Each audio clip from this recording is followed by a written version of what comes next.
All right, guys, so we are looking at slope again today. This is lesson 4, like I said, Tuesday's lesson. Today you're going to be looking at equations of lines.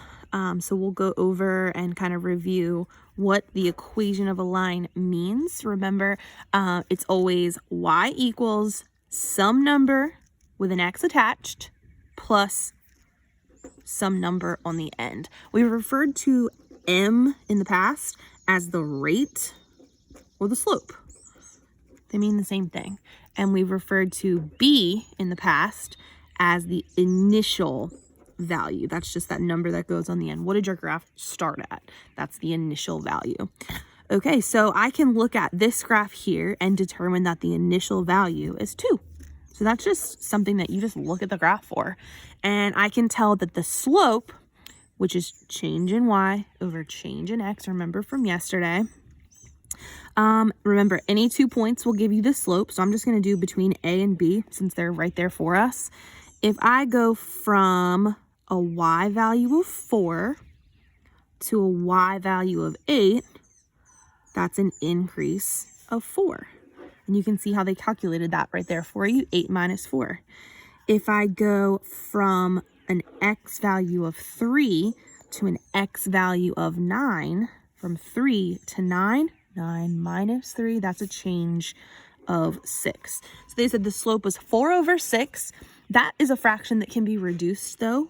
We talked about that yesterday. You just want to pick a number that you can divide both by. So 4 and 6 are both divisible by 2. And that's how they got that slope of 2/3. So the two values that are going to go into our equation are 2/3, which is our slope, and 2, which is the initial value. Also referred to as the y-intercept. I'm going to put that in parentheses here.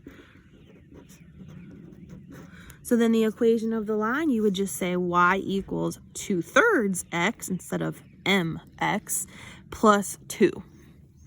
All right, and then they also asked us to determine whether 15, 12 is a solution to the equation. So what that means is 15 is the first number in the pair, so that's your x value.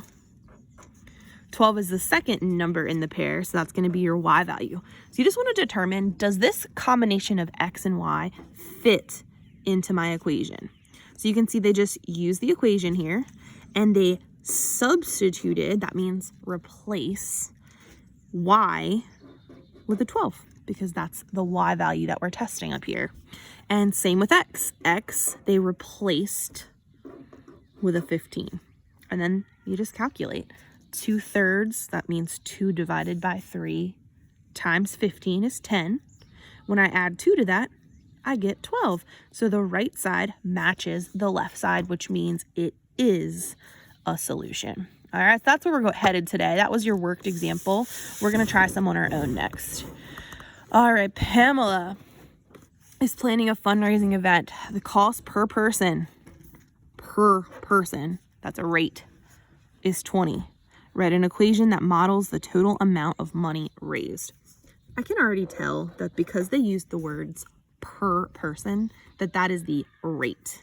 So that's my slope. So I'm going to write slope / rate, they mean the same thing, is $20.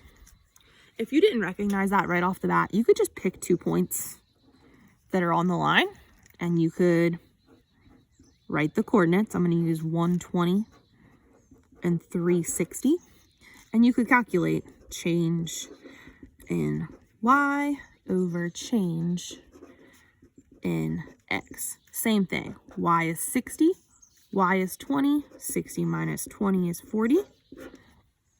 Change in x, we have an x value of 3 and an x value of 1, so that changed by 2, 3 minus 1. And our slope is 40 divided by 2, which is 20. So we got the same answer either way. Remember, for an equation, you need y equals mx plus b. Rate, sorry, I'm going to move my camera down for a second. Rate is always attached to your variable, how much per person. So $20 times the number of people plus some starting value. Starting value is just a number that you're going to grab from your graph. You don't have to do any calculations here. What is the graph starting at? 0. So y equals 20x plus 0. Now we know that we don't have to necessarily write the plus 0 in there because anything plus 0 is, the 0 cancels out. So we are done.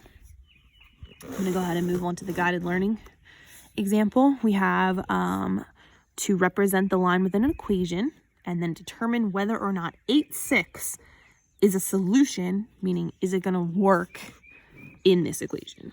So they gave you a little bit of notes here to kind of refresh your memory. All right, here we go. Slope. Change in y over change in x. All right, they gave us our 2 points. I'll write those a little bit bigger for you. A is 2, 3. B is 6, 5. I want to find the y values first. Remember, y is always the second set of numbers. So if we go from 3 to 5, that's a change of 2. 5 minus 3. If we go from 2 as our first x value to 6 as our second x value, from 2 to 6, that's a change of 4. And 2 divided by 4 is 1/2 or 0.5, whichever you prefer. They're equivalent. Okay, y-intercept, that's easy. Where does the graph start at? Where does it intercept the y-axis? You can tell that that's at 2. So now I have everything I need. I'm going to use the fraction. I like fractions. I have everything I need to write the equation of my line. Started out with y equals, slope comes first, 1/2 times x plus 2. Okay, verify another solution to the equation. When we are using 8,6 here, not a different one. I'm going to use the one that they asked us about. 8, 6. So just to kind of reiterate, 8 is our x value, 6 is our y value. So I'm just going to rewrite our equation, and we're going to replace y with 6. We're testing it out. And we're going to replace x with 8. Again, we're testing out this pair to see if they work together in this equation. All right, so put an 8 in place of x. You can see that right there. 1/2 times 8. Just type that in your calculator. 1 divided by 2 times 8 plus 2 is 6. So we have 6 equals 6. So I would say this pair of numbers works pretty good in that equation. It is a solution.